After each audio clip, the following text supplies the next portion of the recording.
స్వతంత్ర భక్తి ప్రేక్షకులకి నమస్కారం. నారాయణం నమస్కృత్యం నరం చైవ నరోత్తమం దేవీం సరస్వతీం వ్యాసం తత జయముదీరయేత్. ఇన్ని రోజులు చెప్పలేదే అంటే సందర్భం రాలేదు. మీరు ఎప్పుడైతే మహర్షి శాపం ఇచ్చారో ఆ శాపం ఇవ్వగానే రాజ్యం మీద, రాజ్య పాలన మీద విరక్తి కలిగింది. మీకు అన్ని సుఖాలని వదిలేసి వానప్రస్థ జీవితం గడపడానికి మీరు సిద్ధపడినప్పుడు నేను ఇంకా ఈ విషయాన్ని నేను చెప్తాను. మీకు ఏదైతే సంతోషమో దాన్ని ఆ సంతోషంలో ఆ సంతోషాన్ని పంచుకోవటమే నాకు కూడా ఇష్టము.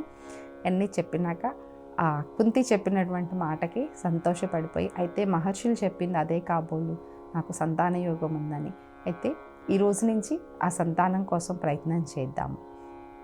కానీ నీవు ఏ భగవంతుడినైతే, ఏ దేవుడినైతే నువ్వు కోరుకుంటావో దానికి ఆ భగవంతునికి సంబంధించినటువంటి విషయంగా నేను కూడా తపస్సు చేస్తాను. నీవు ఆ మంత్రోపదేశం చేయటానికి నువ్వు కూడా కొంత శక్తి కావాలి, ఆ స్వామిని మెప్పించడానికి కావాలి అనుకుంటున్నావు కదా, నీతో పాటు నేను కూడా తపస్సు చేసి ఆ శక్తిని పొందుతాను. మన ఇద్దరి శక్తితో ఆ దేవుని వరప్రసాదంగా మనం సంతానాన్ని కందాము అని చెప్తాను. ఇద్దరు అంగీకరించి ముందుగా ఎవరు కావాలి సంతానంగా నీకు ఎట్లా అంటే, ఏ తండ్రికైనా తనకు పుట్టేటువంటి పిల్లలు ధర్మబద్ధంగా ఉండాలి అనుకుంటారు, ధర్మవంతుడే కావాలనుకుంటాడు. అందున మనం క్షత్రియులం, రాజులము, రాజ్యాన్ని పరిపాలించవలసిన వాడికి ఉండేటువంటి ముఖ్య లక్షణం ధర్మం కదా. ప్రతి మానవుడికి ఉండాలి, ఇంకా ఈ రాజులకి ఇంకా కొంచెం ఎక్కువ ఉండాలి అని చెప్పి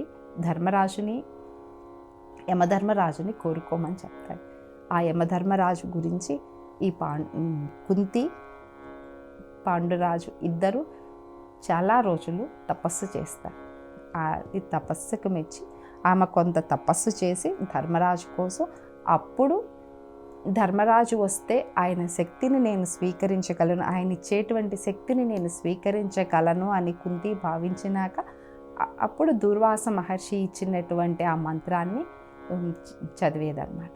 ఆ విధంగా ఇద్దరు కలిసి ఆ శక్తిని పొందిన తర్వాత ధర్మరాజుకి సంబంధించినటువంటి మంత్రం చదవటంతో ధర్మరాజు ప్రత్యక్షమయ్యి చక్కగా ఆయన రథం మీద వస్తాడు. సహజంగా ధర్మరాజు అంటే దున్నపోతు మీద వస్తాడని ఉంటాయి కదా. మనం సినిమాల్లో చూసినట్లుగా ధర్మరాజు యొక్క లోకం ఉండదు, ఆ లోకం వేరు. భారతం చదివితే ఏ లోకం ఎలా ఉంటాయో అక్కడ వాటికి ఉన్నటువంటి ధర్మాలు, నీతి నియమాలు, వాళ్ళు జరిగేటువంటి సమావేశాలు, అక్కడ చర్చల గురించి, వీటన్నిటి గురించి చాలా వివరంగా ఉంటాయి. ఇలా ధర్మరాజు చాలా శాంతంగా ప్రశాంత వదనంతో రథం మీద వచ్చి కుంతికి ఒక సంతానాన్ని ప్రసాదిస్తాడు. ఆ సంతానం కలగపోయే ముందు ఆకాశవాణి చెప్పుద్ది అన్నమాట, నీకు కలిగేటువంటి సంతానం ధర్మజుడు, అతని వలన మీ కీర్తి ప్రతిష్టలు పెరుగుతాయి. అతను పాటించినటువంటి ధర్మం, అతను జీవించినట్లుగా అతను పాటించేటువంటి ధర్మం కానీ అది ఇప్పటి వరకు లోకములో ఎవరూ చేయలేదు, ఇక ముందు చేస్తాం కూడా సంభవమే. అంతటి ధర్మాత్ముడు పుడుతున్నాడు మీకు. అతడు ధర్మాన్ని ఆచరించడం కోసం తన ప్రాణాలనైనా వదిలేస్తాడు. ఆయనకి అన్నిటికంటే ధర్మమే ముఖ్యమని ఆకాశవాణి చెప్పడంతో ఎంతో సంతోషపడతారన్నమాట. ఆ యమధర్మరాజు ప్రసాదం వల్ల వీరికి ధర్మరాజు కలుగుతాడు. కలిగినటువంటి ధర్మరాజుని ఎంతో చక్కగా, సంతానమే లేదనుకున్న సమయంలో ఒక కుమారుడు కలిగాడు కదా, ఆనందంగా పెంచుకుంటూ ఉంటారు.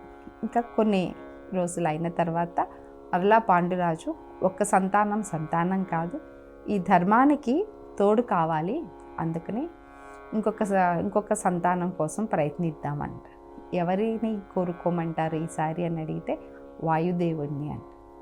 సో మరలా ఇద్దరు ఆ వాయుదేవుని కోసం కొన్నారు, తపస్సు చేసి ఆయన ఇచ్చేటువంటి శక్తిని స్వీకరించగలిగేటువంటి శక్తిని వీరు కూడా పొంది మరలా వాయుదేవుడిని ప్రార్థిస్తే వాయుదేవుడు సంతోషపడి వచ్చి, సహజంగా వాయువు మనకి కనిపించదు కానీ ఇక్కడ కుంతీదేవికి ఒక జింక రూపంలో వచ్చి కనిపిస్తాడు. ఆయన కనిపించి ఆమెకు ఒక స్పర్శ రూపంలో ఒక సంతానాన్ని ఇచ్చేసి వెళ్ళిపోతాడు. ఆయనే భీముడు. ఇక ధర్మానికి బలం వచ్చింది, మరి పరాక్రమం కూడా కావాలి, ఇప్పుడు ఇంద్రుణ్ణి కోరుకో అని చెప్తాడు పాండురాజు. ఆ ఇంద్రుడి కోసం ఇంతకుముందు మనం చేసిన దానికన్నా ఇంకా రెట్టింపు తపస్సు చేయాలి, ఇంద్రుడిని ఇచ్చేటువంటి ప్రసాదం స్వీకరించడానికి మనమని ఇద్దరు మరలా తపస్సులో లీనమై అలా కొన్ని సంవత్సరాలు తపస్సు చేసి ఇంద్రుడిని ఇచ్చేటువంటి శక్తిని పొందేటువంటి తపస్సుని గ్రహించి ఇంద్రుని యొక్క మంత్రం జపిస్తే ఇంద్రుడు పుడతాడు. ఇంద్రుడి ద్వారా సంతానం కలుగుతుంది. అర్జునుడు, ఇతను ఇంకొక పేరు కృష్ణుడు. కృష్ణుడు, ద్రౌపది, అర్జునుడు ముగ్గురు ఒకే రంగులో ఉంటారు. ఇక అర్జునుడు అని అంటే ఆయనకు పేరు ఎందుకు వచ్చిందంటే చాలా క్లియర్గా ఉంటారు అన్నమాట, ఎటువంటి స్వచ్ఛంగా ఉంటారు, అందుకని ఆయనకు అర్జునుడు అనేటువంటి పేరు వచ్చింది. ఈ అర్జునుడు పుట్టేటప్పుడు కూడా దేవతలు ఆకాశవాణి చెప్పొద్దన్నమాట, ఇతను మంచి ధనుర్ధారి అవుతాడు, ఎంతో పేరు తెస్తాడు, ఈ కురువంశానికి ఎంతో పేరు ప్రఖ్యాతులను తీసుకొస్తాడు, తండ్రికి తగ్గ తనయుడు అవుతాడు, ఇప్పటి వరకు మీ వంశంలో ఎవరూ చేయలేనటువంటి గొప్ప గొప్ప కార్యాలన్నీ ఇతను చేస్తాడు అని అర్జునుడి గురించి ఆకాశవాణి చెప్పుద్ది. అవన్నీ విని ఇంకా సంతోషపడతారు. ఈ అర్జునుడు కూడా పుట్టేశాడు. అంటే ఆయన పాండురాజు కోరుకున్నది ఏంటి? ధర్మం కావాలి. ధర్మరాజు వచ్చాడు, ఆ ధర్మం నిలబడడానికి ఆయనకి సహాయం కావాలి, బలం కావాలి. భీముడు వచ్చాడు, బలంతో పాటు పరాక్రమం కూడా కావాలి, అందుకని అర్జునుడు. ముగ్గురు వచ్చారు. మరి ఆయనకి ఇంకొక భార్య కూడా ఉంది కదా, ఆమె వెళ్ళి పాండురాజు దగ్గరికి, అక్కకి సంతానం కలిగింది, నాకు సంతానం లేదు, ఆ అక్క ఏ మంత్రాన్ని అయితే చెప్పిస్తుందో దాన్ని నాకు కూడా చెప్తే నేను కూడా ఆ మంత్రాన్ని చెప్పించి తపస్సు చేసి నేను కూడా సంతానవతిని అవుతాను, నాకు ఆ అవకాశాన్ని ప్రసాదించరా అని పాండురాజుని వేడుకుంది. పాండురాజు కుంతికి చెప్పితే కుంతి మాద్రికి ఆ మంత్రోపదేశం చేసింది. సరే, కానీ ఆమె ఒక నియమం చెప్పొద్దు, నువ్వు కోరుకునేదేదో ఒక్క భగవంతుడిని ఒక్కరినే కోరుకోవాలి, ఒక్కరినే పిలవాలి అని చెప్పుద్ది కుంతి. సరే అంటది. ఇంకా మాద్రి ముందు ఆ మంత్రం తీసుకున్న కొంత తపస్సు చేసి అంతా చేసి ఏం చేస్తుందంటే, దేవుణ్ణి భగవంతుడిని పిలవాల్సి వచ్చినప్పుడు ఒక్కరినే కదా పిలవాలి, ఒక్కరిని పిలవకుండా అశ్విని దేవతలు ఇద్దరిని పిలుస్తుంది. మళ్ళీ ఆమెకి నకుల సహదేవులు ఇద్దరు పుడతారు.